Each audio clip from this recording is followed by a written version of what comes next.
अस्सलाम वालेकुम नाज़रीन, आपका मेज़बान तैयब गोंदल आपकी खिदमत में हाजिर है। आपको बताएं इस वक्त मौजूद है इस्लामाबाद के फैज़ाबाद के मकाम पर। ये फैज़ाबाद है और आप मेरी बैक साइड पे देख सकते हैं कि मुसाफिर किस तरह से अपने अपने शहरों में जाने के लिए, क्योंकि इस वक्त ईद में ईद उल अज़हा में आज आखिरी रोज़ बाकी है और जो है वो कल ईद का दिन होगा और जो मुसाफिर हैं वो अपने अपने वतन वापसी के लिए जो है वो यहाँ पर टिकट्स बूथ्स के सामने खड़े होकर लंबी कतारें हैं। इस वक्त इस्लामाबाद के जो शहरी हैं और यहाँ पर जो काम करने वाले जो लोग हैं जो दूर दराज से यहाँ पर आते हैं, जो काम करते हैं, वो आज अपने अपने घरों को ईद अपने प्यारों के साथ करने के लिए इस्लामाबाद के फैज़ाबाद के मकाम से जी इस वक्त रवाना होने को है। आप देख सकते हैं कि जो बस स्टैंड्स हैं, जो अड्डे हैं, उनकी जो कंडीशंस हैं वो इस तरफ आपको ये दिखाई जा रही हैं और कीमतों में इस वक्त क्या सिचुएशन है, क्या जो यहाँ पर जो बस स्टैंड्स के जो लोग हैं, जो गाड़ियों के जो मालकान हैं या जो गाड़ियाँ चला रहे हैं वो रेंट्स किस तरह ले रहे हैं, क्या उन्होंने ईद के मौका पर किरायों में जो है वो इजाफा कर दिया है या नहीं। यहाँ पर जो लोग हैं दूर दराज से आए हुए वो क्या कहते हैं।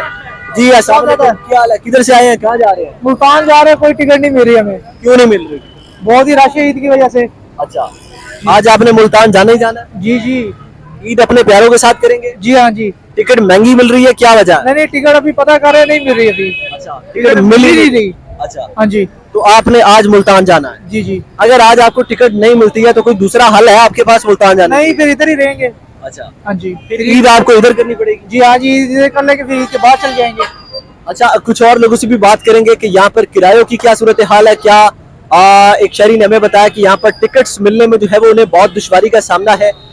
टिकट्स अगर इन्हें मिल रही हैं तो क्या वो पूरे रेट के ऊपर मिल रही हैं या इजाफी किराए जो है वो लिए जा रहे हैं। जो यहाँ पर जो गाड़ियाँ चलाने वाले जो लोग हैं जो बस स्टैंड्स पर मौजूद हैं, क्या वो ज्यादा किराए ले रहे हैं या मामूल के मुताबिक जो किराए हैं वो सवारियों से जो है वो लिए जा रहे हैं? नहीं है जी, क्या कहते हैं, गाड़ी मिली? सीटें नहीं है भाई। अच्छा, किधर जाना है आपको? भावलपुर। भावलपुर जाना है? ईद वहाँ करेंगे और ऐसे करेंगे। अच्छा, तो गाड़ी नहीं मिल रही है तो आगे क्या कोई तरतीब बनाई जा रही है या क्या कर रहे हैं? क्रैश रहा था, कोई पता नहीं है। ठीक हूँ। किधर जा रहे हैं? अभी हम सरगोदा। क्या करने जा रहे हैं? वैसे ही ईद इस्लामाबाद में नहीं करनी है आपने? नहीं, हमने सरगोदा में करनी है। सरगोदा में ईद करनी है जी। तो क्या गाड़ी नहीं मिल रही है, क्या वजह है? गाड़ी मिल गई, अभी टाइम नहीं हुआ। अच्छा, टाइम नहीं हुआ। फिर ईद आपने क्या जानवर को लिया है? ईद के लिए क्या ज़बह करेंगे? ले लेंगे। अच्छा, जानवर लेंगे अभी? जी। कौन सा जानवर लिया है या लेना है? बकरा, बकरा या बैल? बैल लेंगे। अच्छा, बैल लेंगे तो ईद गांव में करेंगे सरगोदा में? जी। सर, ये जो महंगाई का ये जो सारा तूफान ये जो इकट्ठा किया है, ये सारा हमारी जो गवर्नमेंट है जो इसने इकट्ठा किया है। ये जो नकारा गवर्नमेंट है, ये हम तो चाहते हैं कि ये चोरों पे फर्द जुर्म ऐद हो रहा था, इसको लाकर हमारे पे मुसल्लत कर दिया है। इंशाल्लाह सर जल्दी से जल्दी इलेक्शन होने चाहिए, कुछ मुल्क में खुशहाली आए। हम तो सर यही चीज चाहते हैं कि सर मुल्क का बुरहान है जो ये खत्म हो और ये खुशहाली आए, और ये एस्टेब्लिशमेंट को भी चाहिए कि जनाब के ऐसी हरकत दोबारा ना करे, कोई मुल्क में कोई बेहतरी होनी चाहिए। इमरान खान जिंदाबाद लीडर। मुझे ये बताइए, कल जो डीजी ISPR ने प्रेस कॉन्फ्रेंस की आपने सुनी? जी मैंने सुनी है सर, बस जो लेकिन ये बात है सर जी सही नहीं है। हमें तो महंगाई कम चाहिए, हम तो गरीब लोग हैं, हमें तो महंगाई से। जी आप ऊपर मुझे ये बताएं, कल डीजी ISPR ने प्रेस कॉन्फ्रेंस की है। डीजी ISPR ने फौज के अंदर अफसरान को नौकरी से निकाल दिया है। ले ठीक है सर, अच्छा किया है, जो भी है। बहरहाल हमें तो महंगाई कम चाहिए और हमें तो चाहिए कि ये जो चोर है ना, पहले इनको सेटिस्फाइड होना चाहिए था, फिर ये मुल्क में आते हैं, फिर ये गवर्नमेंट में आते हैं। सर ये एक चोर बाहर बैठा है, दूसरे चोर को लाके हमारे पे मुसल्लत कर दिया है, हमारा बेड़ा गर्क कर दिया है सर। 20-25 हज़ार वाले हमारे गरीब, हम किधर जाएं सर? हमारा तो इन्होंने बेड़ा गर्क कर दिया है सर जी। आप वोट किसे देंगे?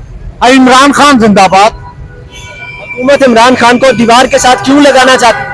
जो भी हो जाए, जो इसीलिए लगाना चाहती ना, हक और सच की बात ना हो इधर, क्योंकि हम तो हक और सच के साथ हैं। हमें तो जीना सिखाया है इमरान खान ने। वो कहते हैं कि चोरी ना करप्शन, हम तो चाहते हैं कि करप्शन ना हो, ऐसा कोई काम ना हो मुल्क में, और वही हमारा लीडर है। इंशाअल्लाह ताला ये जितने भी ये प्रोपेगेंडा दिन ब दिन कर रहे हैं, और इंशाअल्लाह जो है इमरान खान इंशाअल्लाह बेहतर होगा और हम इंशाअल्लाह उसके साथ होंगे। ये वोट मोहर बल्ले पे लगेंगी जब भी ये इलेक्शन करवाएंगे, इंशाअल्लाह बारीक सीरियस इमरान खान साहब आएंगे। ओके सर, अल्लाह हाफिज। अच्छा, मुझे ये बताइए कि कल जो डीजी ISPR ने प्रेस कॉन्फ्रेंस की, उन्होंने 9 मई के वाकयात के अंदर मुलव्वस जो फौजी एहलकार थे, जिसमें एक कोर कमांडर को निकाल दिया गया है, लेफ्टिनेंट जनरल को जो है वो नौकरी से निकाल दिया गया, और 3 फौजियों के हाई ऑफिशियल अफसरान को नौकरी से निकाला गया है। क्या कहते हैं आप? फौजियों ने अपनी फौज के अफसरान को निकाल दिया, सिविलियन के साथ क्या करना चाहिए? ठीक ही है, बिल्कुल सर, ठीक ही है। देखो वो बंदे ही नहीं थे जो ये कोर कमांडर के घर पर तक ये जो पहुंचे हैं, ये लोग सर जी ये सारे इन्हीं के थे सर। बाकी ये जो भी सेटिस्फाइज कर लें अच्छे तरीके कार से, ये लोग इंशाल्लाह इन्हीं के निकलेंगे। इमरान खान तो ऐसी तरबियत ही नहीं करता, वो तो खुद एक बंदा पकड़ा गया है और फिर फौज के अंदर जाना, आम सिविल बंदा तो जा ही नहीं सकता था। ये तो जो गए हैं वो बंदे अदारे के ही थे, और ये वाज़ेह ही आपको पता चल जाएगा कि अदारे के बंदे थे। हम लोकल बंदे हैं, इंशाअल्लाह ताला हम हक सच की बात करेंगे। हमने अल्लाह को जान देनी है बस। आपने वोट इमरान खान को देना? इंशाअल्लाह वोट इमरान खान का। इमरान खान को सपोर्ट करने की कोई वजह बता दें। वजह क्या है? हमारी जान है, हम दिल से उसकी सपोर्ट करते हैं क्योंकि वो नाइस बंदा है। आप छोड़ दो, मुझे ये बताइए क्या कहते हैं इस वक्त पाकिस्तान में जो सियासी हालात चल रहे हैं, जो मुआशी हालात चल रहे हैं? सियासी हालात आप सबके सामने है, क्या हम क्या कह सकते हैं? अभी आपको पता है कि हालात क्या चल रहे हैं, ठीक है। ये लोग मुल्क को खा रहे हैं, बस लूट रहे हैं, और तो मुल्क पे लगा लेनी है। अगर मुल्क के वफादार होते तो मुल्क पे लगाते ही, ठीक है। तो इनको सारे वोटें लेने आते, वोटें इनको कोई देता नहीं है, जबरदस्ती आके सीट पे बैठ जाते हैं। तो बस खा के अभी मुल्क को इतना नीचे गिरा दिया है इन्होंने, नुकसान पहुंचा दिया है। आप वोट किसे देने वाले हैं? कोई इस्लामी पार्टी आए, हम लब्बैक वालों को वोट देते हैं, तो हमें यकीन है कि वो आ जाए अगर, तो इंशाल्लाह यहाँ मुल्क के हालात बेहतर हो जाएंगे। मुझे ये बताइए कि आप इमरान खान का सियासी मुस्तकबिल क्या देख रहे हैं? इमरान खान के बारे में हम कुछ भी नहीं कहते, क्योंकि हम उसके साथ अटैच ही नहीं है। हम सिर्फ जानते हैं कि हम लब्बैक वालों को जानते हैं। वो इंशाल्लाह वो अगर मुल्क में आ जाए तो मुल्क में बेहतरी आ जाएगी।